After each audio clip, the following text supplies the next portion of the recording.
नमस्कार, बहुत स्वागत है आप सभी का। मैं हूं अंजलि सिंह और आप देख रहे हैं हमारा खास शो तब क्या होगा। आज बात होगी ऐसी संपत्ति की जो सिर्फ जमीन जायदाद नहीं बल्कि परिवार की पहचान और आय का सबसे बड़ा स्रोत होती है, कारोबार। सवाल यह है कि अगर कल आप कारोबार संभालने की स्थिति में ना रहें तो बिजनेस कौन चलाएगा? क्या बच्चों में बराबर हिस्सेदारी देना ही समाधान है? क्या मालिकाना हक और प्रबंधन को अलग किया जा सकता है? और क्या ट्रस्ट फैमिली बिजनेस को सुरक्षित रखने का बेहतर तरीका है? इन्हीं सवालों के जवाब आज के शो में हम जानेंगे। खास हमारा ये एपिसोड होने वाला है तो इसे आप एंड तक जरूर देखिएगा। और चलिए, ऑन द शो में आपके लिए क्या खास है, सबसे पहले हम उस पर नजर डालते हैं। देखिए, कारोबार का उत्तराधिकार कैसे तय करें, यानी कि जो आपका बिजनेस है उसका उत्तराधिकार आपको कैसे तय करना है, इस पर हम बात करेंगे। वही शेयर बांटने से पहले आपको क्या सोच जो है वो रखनी है, आपको क्या चीजें देखनी चाहिए, इस पर बात होगी। वहीं मालिक और मैनेजर में आखिरकार फर्क क्या होता है, हम इस पर भी बात करेंगे कि मालिक और मैनेजर दोनों में आखिरकार क्या फर्क है, क्या अंतर है। ट्रस्ट से बिजनेस ट्रांसफर के फायदे आखिरकार क्या हैं? जो ट्रस्ट है उससे बिजनेस ट्रांसफर के फायदे आखिरकार क्या हो सकते हैं? वहीं बेटी और एनआरआई उत्तराधिकारी के अधिकार जो हैं क्या हैं? मान लीजिए आपकी बेटी जो है बाहर रह रही है या फिर आपकी बेटी इंडिया में है, तो उत्तराधिकारी के अधिकार आखिरकार क्या हो सकते हैं? वहीं वसीयत बनाम ट्रस्ट कौन आखिरकार बेहतर है? दोनों में से क्या आप चुन सकते हैं? इस पर हम बात करेंगे। चलिए, शो हम शुरू करें, लेकिन उससे पहले देखते हैं सूरत के एक कारोबारी की कहानी। सूरत के राजेश अग्रवाल 65 वर्ष के हैं। पिछले 35 वर्षों से वो अपनी फैक्ट्री चला रहे हैं। उनके 2 बेटे और 1 बेटी हैं। बड़ा बेटा कारोबार में सक्रिय है, छोटा बेटा विदेश में नौकरी करता है और बेटी अपने व्यवसाय में व्यस्त हैं। राजेश चाहते हैं कि तीनों बच्चों को हिस्सा मिले, लेकिन उन्हें डर है कि बराबर हिस्सेदारी देने पर भविष्य में निर्णयों को लेकर विवाद हो सकता है। वे ये भी जानना चाहते हैं कि क्या ट्रस्ट के जरिए कारोबार की मालिकी सुरक्षित रखी जा सकती है और क्या वे जीवन भर नियंत्रण बनाए रखते हुए अगली पीढ़ी को धीरे धीरे जिम्मेदारी सौंप सकते हैं। हमारे साथ हैं नेक्स्टजेन एस्टेट प्लानिंग सॉल्यूशंस के फाउंडर डायरेक्टर डॉक्टर दीपक जैन, जो कि एस्टेट प्लानिंग, फैमिली ट्रस्ट और बिजनेस सक्सेशन प्लानिंग के क्षेत्र में लंबा अनुभव रखते हैं। सर, आपका बहुत स्वागत है बोनस पर। Thank you. थैंक्स सर, अभी हमने अपने दर्शकों को राजेश की कहानी दिखाई। अब उनका मानना ये है कि सारे बच्चों में जो शेयर है वो बराबर बांट दिया जाना चाहिए, लेकिन इसमें गलत क्या है सर? बराबरी का मतलब बराबर की कुर्सी देना नहीं होता। बराबरी का मतलब होता है बेनिफिट बराबर बांटना। क्या आपके सारे बच्चे केपेबल हैं बिजनेस को मैनेज करने में? अगर नहीं है और आपने उनको ओनरशिप विद कंट्रोल दे दिया तो बिजनेस का क्या हो? राइट। तो बराबरी का मतलब सबको बराबर कुर्सी देना नहीं होता। बराबरी का मतलब होता है हर एक का हित सुरक्षित करना और कारोबार ऐसे हाथ में देना जो उसे चला सके। फैमिली बिजनेस सक्सेशन में 3 चीजें अलग करनी पड़ती है और इसलिए दर्शक बड़े ध्यान से सुने, ये सबसे इंपॉर्टेंट चीज है। पहली है इकोनॉमिक ओनरशिप, लाभ, डिविडेंड, वैल्यू किसे मिलेगी।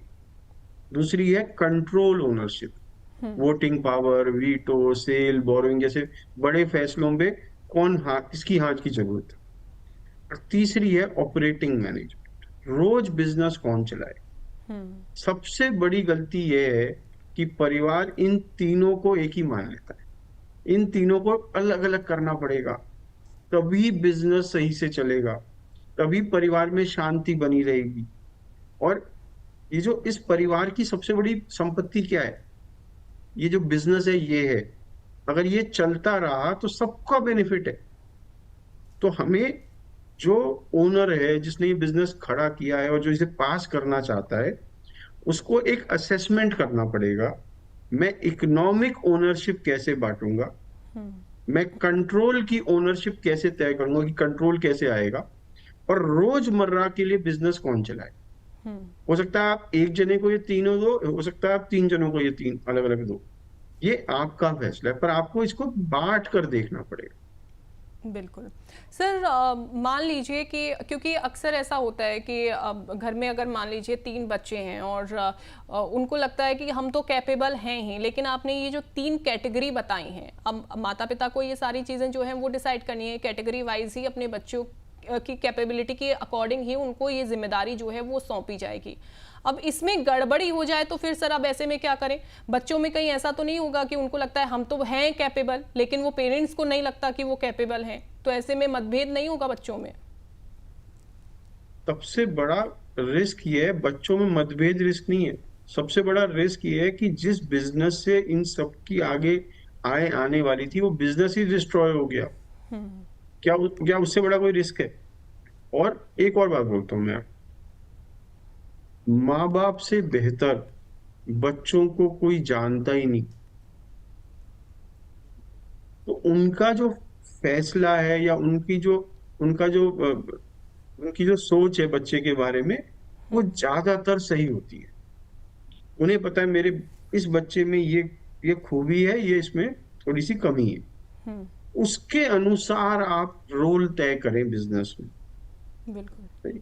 और खाली बात ये नहीं है कि मैं कैपेबल हूं या नहीं हूं, बात ये क्या मैं इसके लिए तैयार हूं या नहीं हूं। आपको बहुत सारी केसेस में बिजनेस में ऐसा दिखाई देगा कि बच्चे बिजनेस ज्वाइन करना ही नहीं चाहते, राइट। या कोई कुछ बच्चे बिजनेस नहीं ज्वाइन करना चाहते, पर है तो पिता का बिजनेस या माता का बिजनेस है, तो अधिकार तो सबका बराबर है। तो ये जो कंट्रोल है, डेली कंट्रोल, ऑपरेशनल कंट्रोल और इकोनॉमिक ओनरशिप, आपको इसके बारे में फैसला लेना जरूरी है। बिल्कुल राइट सर। सर क्या मालिक होना और कारोबार चलाना दोनों अलग किए जा सकते हैं? एक प्राइवेट फैमिली ट्रस्ट में ये करा जा सकता है। तो हम क्या करते हैं, एक प्राइवेट फैमिली ट्रस्ट बनाते हैं as a business trust. Business के शेयर्स या कारोबार इस ट्रस्ट में डाल देते हैं, ओनरशिप सारे बच्चों में बांट देते हैं, पर ओनर एक्चुअल में तो ट्रस्ट है। तो ट्रस्ट पे क्या आएगा, इस बिजनेस से डिविडेंड आएगा, प्रॉफिट आएगा, जो कि बेनिफिशियरीज में बढ़ जाएगा एज पर द रूल्स आपने जो डिसाइड करे। पर मैं कह सकता हूं कि इस ट्रस्ट के ट्रस्टी ये होंगे और बिजनेस की चलाने की पावर इस बच्चे को दूंगा मैं। समझ, मेरे 3 बेटे हैं, उनमें से एक बिजनेस में एक्टिवली इन्वॉल्व है, 2 नहीं है। तो मैंने क्या करा, एक बिजनेस ट्रस्ट बनाई, सारा बिजनेस इस बिजनेस ट्रस्ट में ट्रांसफर करा, अपने जीते जी अपने बाद अपने तीनों बच्चों को 1/3 इनकम का पार्टनर बना दिया of the trust, not the business. Business किसके नाम है? ट्रस्ट के नाम है। और मेरा जो बच्चा है जो बिजनेस चला रहा है, उसको मैनेजमेंट राइट दे दिया ऑफ रनिंग द बिजनेस। और उसके साथ उसमें एक प्रॉब्लम है, वो जो बच्चा मैनेज कर रहा है वो कह रहा है जब बटेगा बराबर तो मैं मेहनत क्यों करूं, उसके मन में ये आएगा। उसको कुछ एक्स्ट्रा उस काम के लिए दिया जो वो कर रहा है, तो उसको कहते हैं कि भाई उसकी सैलरी फिक्स कर दिया आपने ट्रस्ट में से, उसके लिए इंसेंटिव स्ट्रक्चर क्रिएट कर दिया कि आप बिजनेस अभी इतना है, अगर आप इतने पे ले गए तो इतना एक्स्ट्रा आपको मिलने लगेगा। उस तरीके से आप उसे मोटिवेट कर। इससे क्या होगा, जो मैनेजमेंट और कंट्रोल है, मैनेजमेंट और कंट्रोल एक के पास आया और ओनरशिप डिवाइड हो गई बच्चों में, जो कि उनका अधिकार था। और बिजनेस चलता रहेगा और परिवार के लिए इसके बेनिफिट आते रहेंगे आगे भी। नहीं तो अगर आप ऐसा नहीं करेंगे तो क्या होगा, जिसके पास ओनरशिप उसी के पास कंट्रोल। तो ये 2 तो वैसे बिजनेस चलाना नहीं चाहते, पर इन पे ओनरशिप आपने दे दी और ओनरशिप कंट्रोल भी आ गया। तो ये इस तीसरे के काम में बाधा उत्पन्न करना शुरू कर दी, या उतने अच्छे से नहीं कर पाएंगे। नुकसान किसका है? परिवार का नुकसान है। तो आपको समझना पड़ेगा, आपके कई एसेट्स पारिवारिक एसेट्स होते हैं, पर्सनल एसेट नहीं होते, और बिजनेस उनमें से एक है। बिल्कुल बिल्कुल सर।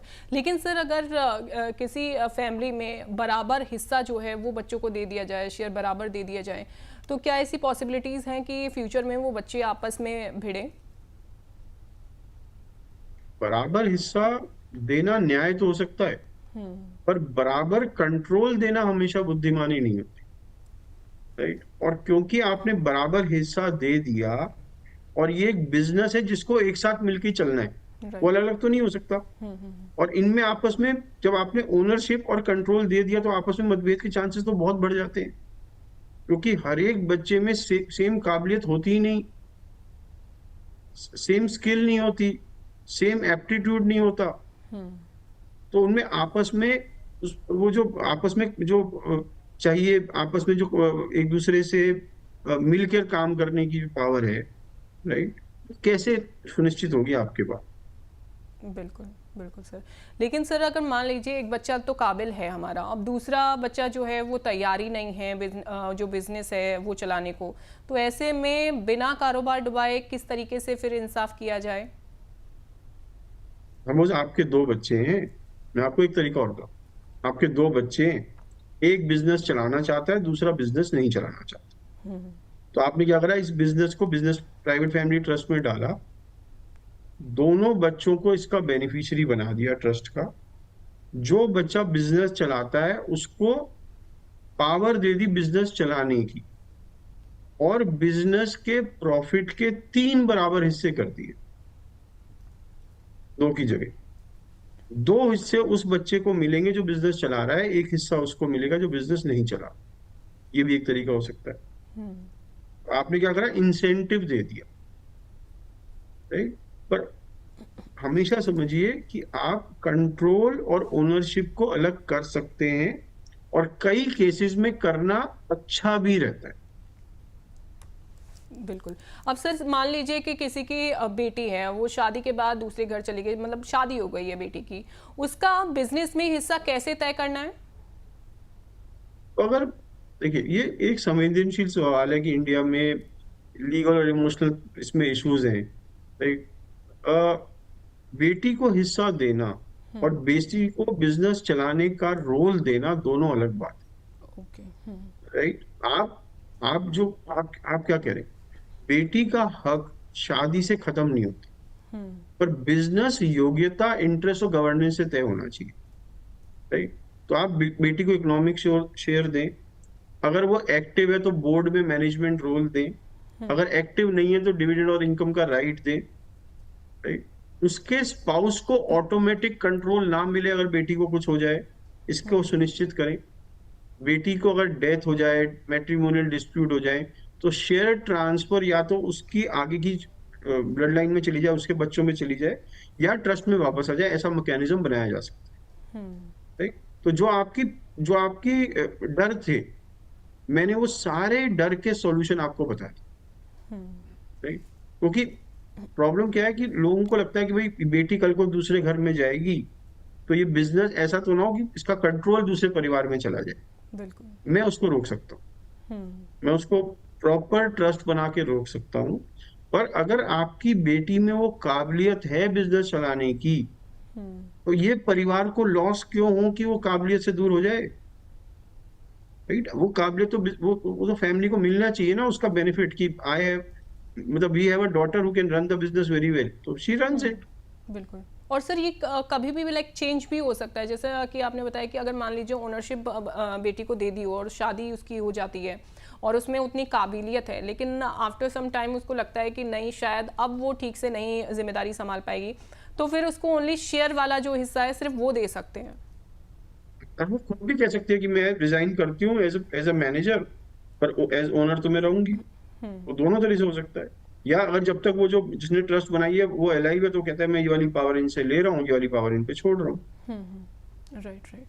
ठीक है, बिल्कुल सर। और देखिए, अगर आप हमसे जुड़ना चाहते हैं, सवाल हम तक पहुंचाना चाहते हैं, तो कैसे आपको सवाल पहुंचाना है उसको हम डिस्कस करेंगे, लेकिन उससे पहले कुछ दर्शकों के सवाल हमारे पास आ गए हैं। अमर उजाला द बोनस के अलग अलग प्लेटफॉर्म्स पर ये सवाल आए हैं, जल्दी से उन सवालों को हम शामिल कर लेते हैं, फिर उसके बाद चर्चा हम सर से आगे बढ़ाएंगे। सर, सवाल आया है हमारे पास में चंडीगढ़ से, राहुल सांपला का ये सवाल है। उन्होंने पूछा है, मैं कारोबार अपने बेटे को सौंपना चाहता हूं, लेकिन अभी भी निर्णय खुद लेना चाहता हूं, क्या ऐसा संभव है? ये बेसिकली ये कह रहे हैं कि मैं कारोबार की ओनरशिप बेटे को देना चाहता हूँ अभी या फ्यूचर में, पर जब तक जीवित हूं मैं इसे खुद चलाना चाहता हूँ। राइट। तो ऐसा पॉसिबल है through a private family trust. आप एक बिजनेस ट्रस्ट बनाएं, बिजनेस ट्रस्ट में शेयर ट्रांसफर कर दें, उसके इनिशियल बेनिफिशियरी हो सकता है आप ही हो, इनिशियल बेनिफिशियरी आपका बेटा ही हो, आप दोनों हो, राइट। आपके बाद आपका बेटा हो, जैसे भी स्ट्रक्चर करना है आप कर सकते हो। और उस ट्रस्ट में आप लिखो, जब तक मैं अलाइव हूं मैं इस बिजनेस को रन करूंगा और मेरे फैसले को कोई ओवर रूल नहीं कर सकता। ये ट्रस्ट में आपने अपने आप को पावर दे दी। तो इसका मतलब आप पे 100% कंट्रोल है जब तक आप अलाइव। और आपके बाद कौन चलाएगा उसकी प्रोविजन अभी लिख दीजिए, या आप ये भी लिख सकते हैं मेरे बाद मेरा बेटा तय करेगा कि कौन चलाएगा, राइट। तो ये सब तरीके से कर सकते हैं। बिल्कुल, तो यानी कि ऑप्शन जो है वो प्राइवेट फैमिली ट्रस्ट है। अगर आप चाहते हैं कि जो ओनरशिप है आप अपने बच्चे को सौंप दें, लेकिन निर्णय जो है आपके जीते जी जो है वो आप खुद ही लें। चलिए अब आगे बढ़ते हैं। देखिए मेरठ से सवाल आया है रश्मि जैन का। अब सर, क्योंकि अभी हम ये डिस्कस कर रहे थे कि बेटी है उसकी शादी हो जाती है तो फिर तब उस स्थिति में फिर क्या हो जाता है, तो लेकिन उसी से जुड़ा हुआ ये सवाल है कि इन्होंने पूछा है मेरी बेटी जो है विदेश में रहती है, क्या वो फैमिली बिजनेस की हिस्सेदार रह सकती है? तो इंडियन लॉ में इनहेरिटेड बिजनेस जा सकता है, बेटी या बेटे किसी को भी, अगर वो फॉरेन कंट्री में रहता है, राइट। तो ऐसा कोई रोक नहीं है कि आप नहीं बना सकते, राइट। पर अगर इसका बिजनेस का 100% कंट्रोल बाहर चला गया तो टैक्सेशन में कुछ चेंजेस आ जाएंगे, आपको उसका ध्यान रखना। ओनरशिप जरूर जा सकती है, उसमें कोई इशू नहीं। बिल्कुल। चलिए अब देखिए अगला सवाल, और काफ़ी इंपॉर्टेंट सर ये सवाल है। विनोद शाह का सवाल सूरत से, इन्होंने पूछा है कि परिवार में कई हिस्सेदार हैं, भविष्य के विवादों से बचने के लिए कौन से दस्तावेज डॉक्यूमेंट्स पहले तैयार करने चाहिए? तो ये बेसिकली हमसे पूछ रहे हैं कि आपके परिवार में कई लोग हैं जिनका हिस्सा है और आप नहीं चाहते कि मेरे बाद मेरे परिवार में या किसी आगे आने वाले टाइम में कोई आपस में विवाद हो, मनमुटाव हो, हमारे रिश्ते खराब, राइट। अब इसके लिए सबसे पहले एक फैमिली मीटिंग बुलाकर सारे इश्यूज को ओपनली डिस्कस करना चाहिए, जिसमें आप कहें कि जो भी मन में बात है वो सामने टेबल पे रखनी जरूरी है हर एक व्यक्ति, ओपन डिस्कशन। उसके बाद एक फैसला क्रिएट होगा, राइट। जो फैसला क्रिएट होगा उसको मैं एक फैमिली एग्रीमेंट बनाकर उसको लिखित रूप पे एक कानूनी रूप देने की कोशिश करूं। इस फैमिली एग्रीमेंट को हम रजिस्टर कर देंगे। अब इस फैमिली एग्रीमेंट को रजिस्टर करने के बाद हम नहीं रुकेंगे, इसके बाद हम विल और ट्रस्ट बनाकर इस एग्रीमेंट के नेक्स्ट स्टेप्स को इंश्योर करें। जैसे फैमिली एग्रीमेंट में ये तय हुआ कि जो ये वाला घर है ये बड़े बेटे पे आएगा और ये वाला घर छोटे बेटे पे आएगा। परिवार के सब सदस्यों ने उस एग्रीमेंट पे साइन करा और पिता ने उसके बाद उसके अनुसार विल बना दी कि मेरे बाद ऐसा होने वाला है। या पिता ने 2 ट्रस्ट बना दी जिसमें वो इनिशियल बेनिफिशियरी पिता हैं। ट्रस्ट ए में बड़े बेटे को बेनिफिशियरी बनाया जाएगा पिता की मृत्यु के बाद, ट्रस्ट बी में छोटे बेटे को बेनिफिशियरी बनाया जाएगा पिता की मृत्यु के बाद, और ये दोनों घर इन दोनों ट्रस्टों में डाल। तो खाली फैमिली एग्रीमेंट में तो फ्यूचर हो जाएगा, ट्रस्ट में वो अभी हो जाएगा। तो कल को विवाद क्रिएट होता है कि फादर ने ये गलत किया, तो वो फैमिली एग्रीमेंट कहेगा भाई नहीं ये तो हमने सबने तय किया था। बिल्कुल। और ट्रस्ट ये इंश्योर करेगा कि जो हमने डिसाइड किया वो इम्प्लीमेंट हो जाएगा। बिल्कुल, तो इस तरीके से आप कर सकते हैं। बिल्कुल विनोद, उम्मीद करते हैं आपको अपने सवाल को जो जवाब है वो मिल गया होगा। अब देखिए प्रोसेस हम जान लेते हैं, जैसे कि हमारे दर्शकों के सवाल आए, आप अपने सवाल कैसे पूछ सकते हैं। बहुत ही आसान सा तरीका है हमसे जुड़ने का, अपने सवाल हम तक पहुंचाने का, और वो तरीका आप डॉक्टर जैन से कैसे जुड़ सकते हैं वो भी मैं आपको बताऊंगी। चलिए पहले तो आप अपना सवाल कैसे भेज सकते हैं वो जान लेते हैं। बहुत ही आसान सा तरीका है, आपको सबसे पहले व्हाट्सएप पर जाना होगा और उसके बाद आपको अपना जो सवाल है वो टाइप करके भेज देना होगा। आप चाहें तो यूट्यूब के जरिए, फेसबुक के जरिए और एक्स हैंडल के जरिए भी सवाल भेज सकते हैं। अब व्हाट्सएप के जरिए किस तरीके से आप सवाल भेजेंगे वो जान लीजिए। सबसे पहले आपको ESTATE आपको लिखना होगा, उसके बाद आपको अपना सवाल टाइप करना है, फिर भेज देना है 9354027995 पर। ये जो नंबर स्क्रीन पर फ्लैश हो रहा है इसी नंबर पर इसके अलावा आप यूट्यूब के जरिए भेज सकते हैं, फेसबुक के जरिए और एक्स हैंडल के जरिए, जैसा कि हमने आपको बताया। और एक और इम्पॉर्टेंट बात, अगर आप डायरेक्ट खुद आप डॉक्टर दीपक जैन से बात करना चाहते हैं, कोई भी सलाह मशवरा आप जो भी आप लेना चाहते हैं, आपके मन में कोई भी शंका हो एस्टेट प्लानिंग से जुड़ी हुई, तो भी आप पूछ सकते हैं। डिस्क्रिप्शन में आपको जाना होगा, हमारे शो के डिस्क्रिप्शन में, और उसके बाद आपको वहां पर सर का नंबर शो हो जाएगा, वो हमने मेंशन किया हुआ है, आप डायरेक्ट उनसे बात कर सकते हैं। चलिए अब चर्चा का सिलसिला आगे बढ़ाते हैं। सर, अगर किसी व्यक्ति को ये डाउट है कि कल को कारोबार पर मुकदमा या कर्ज की देनदारी आ जाती है और उनको ये भी जानना है कि क्या उनका घर जो है वो भी चला जाएगा अगर ऐसी सिचुएशन बनती है, तो ये डिपेंड करता है आप बिजनेस किस स्ट्रक्चर में कर रहे हो और बिजनेस की ओनरशिप कैसे। बहुत बार हम प्रोप्राइटरशिप या नॉर्मल पार्टनरशिप में बिजनेस करते हैं, उसमें पार्टनर या प्रोप्राइटर की लायबिलिटी अनलिमिटेड होती है, राइट। तो अगर बिजनेस में कोई रिस्क आया तो आपकी पर्सनल प्रॉपर्टी रिस्क में है। पर सपोज आप एक लिमिटेड लायबिलिटी पार्टनरशिप या प्राइवेट लिमिटेड कंपनी या पब्लिक लिमिटेड कंपनी क्रिएट करके बिजनेस कर रहे हो, तो लायबिलिटी लिमिट हो जाती है काफी हद, पूरी तरह नहीं। तीसरी चीज जो आपको समझनी है, हम बहुत बार बिजनेस में लोन लेते हैं, राइट, और लोन लेते हुए पर्सनल गारंटी देते हैं, राइट। तो पर्सन की गारंटी, तो जनरली गारंटी कौन देगा? डायरेक्टर देगा, पार्टनर देगा, जो बिजनेस के ओनर्स है। जैसे ही आपने पर्सनल गारंटी दी, आपकी सारी पर्सनल प्रॉपर्टी रिस्क पे आ गई, अटैच करी जा सकती है इस बिजनेस के लोन को पूरा करने के लिए। तो अगर आप मुझसे पूछ रहे हैं कि कल को मुकदमा या कर्ज आया तो क्या मेरा घर भी चला जाएगा, बिल्कुल जाने के चांसेस हैं, अगर आपने प्रॉपर प्रोटेक्शन नहीं इस्तेमाल करी। और प्रोटेक्शन का इस्तेमाल करने का तरीका क्या है? आप एक प्राइवेट फैमिली ट्रस्ट बनाओ, उसमें अपने पर्सनल एसेट्स डालो, जिससे कि ट्रस्ट का मालिकाना अधिकार ट्रस्ट का है, आपका नहीं।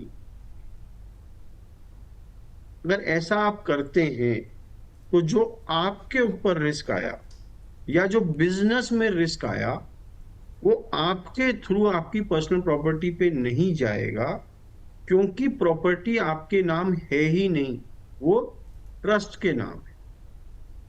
तो आप इससे बच सकते अगर आप प्रॉपर प्लानिंग कर प्रोटेक्शन प्लान करते। बिल्कुल। लेकिन सर, अब बिजनेस को ट्रस्ट में मान लीजिए डाल दिया जाए, तो क्या तब भी टैक्स देना पड़ेगा? वो डिपेंड करता है आप उस टाइप की ट्रस्ट बना रहे हैं। पर इनकम टैक्स एक्ट में एक सेक्शन है, सेक्शन 47(3). ये पुराने इनकम टैक्स एक्ट का सेक्शन है, अब थोड़े सेक्शन बदल गए, पर सेक्शन सेम ही है, नंबर ही बदले खाली। ये 47(3) जो है, ये कहता है any transfer to a irrevocable trust there is no capital gain charged. तो अगर आपने अपने बिजनेस के शेयर्स एक प्राइवेट फैमिली ट्रस्ट जो कि इररेवोकेबल ट्रस्ट है उसमें ट्रांसफर करे, तो इनकम टैक्स एक्ट उस पर कैपिटल गेन नहीं लेगा। दूसरा जो टैक्स है जो आज लग सकता था, वो था गिफ्ट टैक्स, क्योंकि ये गिफ्ट दे रहे हो आप ट्रस्ट। पर गिफ्ट टैक्स में भी सेक्शन 56 है जो कहता है अनलिमिटेड गिफ्ट दिए जा सकते हैं इन सारे बेनिफिशियरीज को। अगर आपकी ट्रस्ट में बेनिफिशियरी वो ही हैं जो एग्जेम्प्टेड रिलेटिव्स हैं as per section 56, then also there is no gift tax. तो इसका मतलब पहली चीज तो ये हो गई, ट्रस्ट में जब मैं बिजनेस ट्रांसफर करता हूं तो मैं ट्रस्ट को ऐसे बना सकता हूं जिसमें कोई टैक्स नहीं देना पड़ेगा। बिल्कुल बिल्कुल सर। चलिए अब जल्दी से हमारे जो दर्शक हैं उन्होंने सवाल हम तक पहुंचा दिए हैं, जल्दी से उन सवालों को शामिल कर लेते हैं। कानपुर से सवाल आया है सर, मनोज मिश्र का ये सवाल है। उन्होंने पूछा है कि मेरा बेटा विदेश में रहता है, अब क्या इससे एस्टेट प्लानिंग मुश्किल हो सकती है? अब इसे मान लेते हैं कि सर कि वो कई सालों से विदेश में रह रहा है, NRI हो चुका है, अब ऐसे में एस्टेट प्लानिंग क्या मुश्किल हो सकती है, कैसे करनी चाहिए? मैम इसको ना मैं इसमें ना दो पार्ट्स में मैं इसकी बात करूँ। जी। आपका बेटा विदेश में रहता है तो वो दो टाइप के का व्यक्ति हो सकता है। पहला, वो एक नॉन रेजिडेंट इंडियन है और इंडियन पासपोर्ट होल्ड करता है, बिल्कुल। राइट। वो एक पहले तरीके का व्यक्ति हो सकता है। दूसरा, वो फॉरेन सिटीजन है पर ओसीआई कार्ड होल्ड करता है, राइट। तीसरा, वो एक फॉरेन सिटीजन है जो उसके पास ओसीआई कार्ड नहीं है। ये तीन तरीके से व्यक्ति बाहर हो सकता है जो आपका बेटा है। इन तीनों पे अलग अलग कानून लगते हैं, तो आपको देखना पड़ेगा कि मेरे इस व्यक्ति की डेजिग्नेशन इन तीनों में से क्या है। पर जब कोई व्यक्ति इंडिया से बाहर रेजिडेंट हो जाता है, चाहे वो नॉन रेजिडेंट हो, फॉरेन रेजिडेंट हो, foreign resident with OCI card हो, तो सबसे पहले FEMA foreign exchange management act के प्रोविजंस लगने शुरू हो जाते हैं, उसको संपत्ति देने के लिए भी और उससे गिफ्ट लेने के लिए भी। तो आपको चेक करना पड़ेगा कि क्या मुझे अलाउड देना है, क्या अलाउड है लेना। उसकी टैक्स रेसिडेंसी, जैसे हम कहते हैं ना आप यहाँ के नागरिक हो, ऐसे ही आप टैक्स के लिए भी नागरिक बन जाते हो अलग अलग कंट्री के। उसकी टैक्स रेसिडेंसी देखनी पड़ेगी कहाँ की है, और क्या वो मल्टीपल जुरिडिक्शन में टैक्सेशन है। जैसे यूएस में ग्लोबल इनकम में टैक्सेशन होता है, तो एक यूएस सिटीजन वर्ल्ड में कहीं पर भी कमाए उसको यूएस में टैक्स देना पड़ेगा। कुछ कंट्रीज में ऐसा नहीं होता। जैसे सिंगापुर में, आप सिंगापुर में कमाते हो तो टैक्स देना पड़ता है, सिंगापुर की बाहर की इनकम में सिंगापुर में टैक्स नहीं देना। तो ये डिपेंड करता है आपकी टैक्स रेजिडेंसी क्या है। तीसरी जो जिसमें जो मुश्किल बात आती है वो है रीपैट्रिएशन कैसे होगा। रीपैट्रिएशन का मतलब क्या है कि मैंने अगर एक्स अमाउंट कमाया विदेश में, क्या मैं उसे इंडिया आराम से भेज सकता हूँ, या इंडिया में कोई कानून है जो उसे रोकता है, ये पहला। दूसरा, क्या जब मुझे अपने माता पिता से संपत्ति मिलेगी और मैं एक यूएस सिटीजन हूं, तो मैं इस संपत्ति को बेच के कितना पैसा वापस यूएस ले आ सकता हूं, उसके कानून है। तीसरा, फॉरेन रिपोर्टिंग, क्या मैं इंडिया में जो संपत्ति है उसके कोई रिपोर्टिंग गाइडलाइंस हैं विदेश में या नहीं, राइट। तो जैसे ही एक फॉरेन सिटीजन इन्वॉल्व होता है तो कॉम्प्लिकेशन बढ़ जाती है इनहेरिटेंस प्लानिंग की, राइट। तो आपको, आपका अगर बच्चा बाहर है, आपके पेरेंट्स बाहर हैं, आपका कोई रिश्तेदार जिसको आप संपत्ति देना चाहते हो वो इंडिया से बाहर है, तो आपको एक एक्सपर्ट की मदद लेना बहुत जरूरी है ये प्लान करने के लिए कि मैं इसको संपत्ति कैसे दे सकता हूं in the most efficient manner, जिससे कि उसका मैनेजमेंट में भी उसे प्रॉब्लम ना आए, उसको ट्रांसफर कराने में भी प्रॉब्लम ना आए, और उसको कभी इस संपत्ति की जरूरत हो तो उसको बेच के पैसा ले जाने में भी प्रॉब्लम ना आए। तो उसकी प्लानिंग थोड़ी सी जटिल हो जाती है, पर आपको ऐसे व्यक्ति से मिलना पड़ेगा जो इसमें मास्टर है, जो इसमें एक्सपर्ट। बिल्कुल, तो एक्सपर्ट की सलाह आपको लेनी होगी। और मनोज जी का जो सवाल था उसका बहुत ही डिटेल में आपने सर आंसर दिया है। उम्मीद करते हैं कि उनको सारी चीज़ें समझ आ गई होंगी। सर, अगला सवाल लुधियाना से नेहा बत्रा का ये सवाल उन्होंने पूछा है कि क्या फैमिली ट्रस्ट बनाने के बाद भी कारोबार की रणनीति फैसलों में जो फाउंडर की भूमिका है वो बनी रह सकती है? बिल्कुल बनी रह सकती है और बनी रहनी भी चाहिए, क्योंकि आपने वो बिजनेस खड़ा किया है, आपसे ज्यादा उस बिजनेस को कोई नहीं जानता और आपसे बेहतर उस बिजनेस को कोई नहीं चला सकता।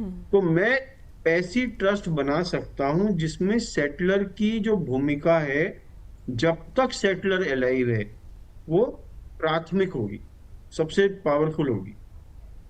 पर आपको ये सोचना है, एक दिन मुझे ये बिजनेस छोड़ के जाना है इस दुनिया में, क्या मैं अपनी अगली पीढ़ी को सही टर्म्स एंड कंडीशन से ये बिजनेस पास कर रहा हूं?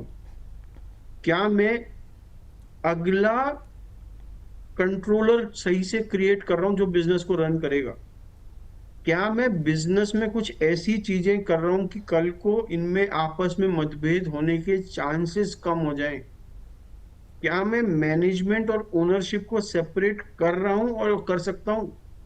ये सारी चीजें सोच समझ के ही फाउंडर को बिजनेस की सक्सेशन प्लान करनी चाहिए। बिल्कुल बिल्कुल सर। अहमदाबाद से अब अगला सवाल है सर, हेमंत मेहता का ये सवाल है। इन्होंने पूछा है कि अगर एक उत्तराधिकारी बिजनेस में इंटरेस्ट नहीं रखता है तो उसके साथ फिर न्याय कैसे किया जाए? बिजनेस में इंटरेस्ट लेना और ओनरशिप देना दोनों अलग अलग बातें हैं, हमने शुरू से ये बोला। बिल्कुल। आप उसको ओनरशिप दे सकते हो और मैनेजमेंट उस बच्चे को दे सकते हो जो उसको बिजनेस करने में इंटरेस्ट, तो इसको सेपरेट किया जा सकता है। अगर किसी का एक ही बच्चा है सर, फिर एक ही बच्चा तो प्रोफेशनल को दे दो बिजनेस चलाने को और उस बच्चे को ओनरशिप दे दो। बाहर का व्यक्ति भी तो चला सकता है बिजनेस, या अपने जीते जी बिजनेस बेच दो, उसके पैसे इकलौते बच्चे को दे दो। पर ऐसे छोड़ के मत जाओ कि दोनों में से कुछ नहीं किया, वो सबसे बड़ी प्रॉब्लम। बिल्कुल decide something and do. Right. तो उम्मीद करते हैं आपको अपने सवालों का जवाब मिल गया होगा। सर, वसीयत से कारोबार सौंपना या ट्रस्ट से कौन सा रास्ता ज्यादा टिकाऊ और सेफ माना जा सकता है? तो वसीयत से जब आप बिजनेस देते हैं तो बिजनेस जिसके पास गया, सारे अधिकार विदाउट एनी कंट्रोल मैकेनिज्म उस पे चले, उस पे ओनरशिप भी है, कंट्रोल भी है, वो जैसे चाहे वो चलाए। पर जब आप ट्रस्ट के थ्रू देते हैं तो आप उसमें बाउंड्रीज तय करते हैं, रूल्स एंड रेगुलेशंस बनाते हैं, जिससे कि उसके बचने की और सही से चलने की संभावना बढ़ जाती। तो बड़ा आसान फैसला नहीं है कि विल से दूं या ट्रस्ट से दूं। अगर आपको लगता है आपका एक ही बच्चा है, उनमें कोई कॉन्फ्लिक्ट के चांस बिल्कुल नहीं है, बच्चा आराम से चला देगा, मैं उसको बिल्कुल रोकना नहीं चाहता, सिंपल तरीके से देना चाहता हूं, तो दे दो विल से। पर अगर आप कोई कंट्रोल मैकेनिज्म्स क्रिएट करना चाहते हो, रोक लगाना चाहते हो, गाइडलाइंस देना चाहते हो, गाइडलाइंस को इन्फोर्स करना चाहते हो, बच्चे के फ्यूचर में उसके पे जो रिस्क आते हैं क्रेडिटर्स के, सेपरेटिंग स्पाउसेस से, उससे बचाना चाहते हो, तो trust is a better. Right. लेकिन सर, अब सवाल ये है कि इसे आखिरकार कब स्टार्ट करना है? जब आपको लगे कि हम थोड़े से ठीक हैं, मतलब तब स्टार्ट करें, या फिर इसको अभी थोड़ी टाइम के लिए टाल दें, मतलब अपने बिजनेस को सौंपने वाला? सबसे अच्छा समय है जब आप स्वस्थ हैं, रिस्पेक्टेड हैं, और जब आपके बच्चे आपकी सुनते हैं। राइट, वो बेस्ट टाइम है करने का। इन तीनों में से एक भी कम हुआ तो ये टाइम खराब होना शुरू हो जाएगा। राइट, ट्रस्ट बनाना हो तो इंटेंशन, पर्पस, बेनिफिशियरी और ट्रस्ट प्रॉपर्टी क्लियर होनी चाहिए। बिल्कुल, है ना। ट्रस्टी को ट्रस्ट का पर्पस पूरा करना है और ऑथर को डायरेक्शंस देनी है जिसको ओबे करना है। राइट, तो आपने ट्रस्टी को बताया कि मेरे बाद ऐसा ऐसा होना है। बच्चे ट्रस्टी हो सकते हैं, बच्चे बेनिफिशियरी भी हो सकते हैं, आप जीवित रह के ट्रस्टी हो सकते हैं, जीवित ना रहने पे बच्चे ट्रस्टी हो सकते हैं, आप इनिशियल बेनिफिशियरी हो सकते हैं, बच्चे सक्सेसर बेनिफिशियरी हो सकते हैं। तो आप इसको स्ट्रक्चर कर सकते हैं अपने मन मुताबिक, पर इसको इंडिविजुअल नाम पे रखे रखना रिस्की है। इसको स्ट्रक्चर में डालना बहुत अच्छा है। बिल्कुल राइट। बिल्कुल। सर, एक आखिरी सवाल, परिवार और कारोबार दोनों को अगर सेफ रखने के लिए सक्सेशन प्लानिंग कब शुरू करनी चाहिए, और हमारे दर्शकों के लिए आपका सबसे ज़रूरी जो एक मैसेज क्या होगा सर, इसी से जुड़ा हुआ? सक्सेशन प्लानिंग तब मत कीजिए जब आपकी फैमिली आपके बिस्तर के आसपास खड़ी हो। तब सबके पास इमोशंस होंगे, क्लैरिटी नहीं होगी। बिल्कुल। इसे आज करिए जब वो आपकी सुनते हैं, आप पावरफुल हो, आपका मेंटल स्टेट बहुत अच्छा है। और दूसरी बात, ये जो प्लानिंग है, अगर आप इसे खुद चलाकर देखोगे तो आपको इसकी कमियां आप समझ में आ जाएगी। आपके बाद उसकी कमी समझ के ठीक करने वाला कोई नहीं होता है ना। गाड़ी वही अच्छी है ना जो आपके बाद बने, वो गाड़ी अच्छी नहीं। गाड़ी वो है जो आपने खुद ड्राइव करके देखा कि हाँ भाई इसमें ये प्रॉब्लम है, ये ठीक कर दूंगा। बिल्कुल। राइट, तो इसको आज ही करिए, इसको कल के पे मत टालिए। कल किसी ने नहीं देखा और कल पे आपका कोई कंट्रोल नहीं, आज पर आपका कंट्रोल है। बिल्कुल बिल्कुल सर, बहुत शुक्रिया सर हमारे साथ जुड़ने के लिए। और जो आखिर में आपने एक इम्पॉर्टेंट मैसेज हमारे जो दर्शकों को दिया है इस हमारे टॉपिक से जुड़ा हुआ और साथ ही सक्सेशन प्लानिंग से जुड़ा हुआ, वो बहुत ही इम्पॉर्टेंट है। बहुत शुक्रिया सर। Thank you, thanks. तो देखिए, कारोबार सिर्फ संपत्ति नहीं होता, ये परिवार की सालों की मेहनत, साख और भविष्य का आधार भी होता है। सही सक्सेशन प्लानिंग से न केवल बिजनेस सुरक्षित रहता है बल्कि परिवार में सौहार्द भी बना रहता है। उम्मीद है कि आज की चर्चा ने आपको अपने बिजनेस के भविष्य को लेकर सही दिशा दी होगी। अगले एपिसोड में हम फिर मिलेंगे एक और एस्टेट प्लानिंग विषय के साथ। नमस्कार।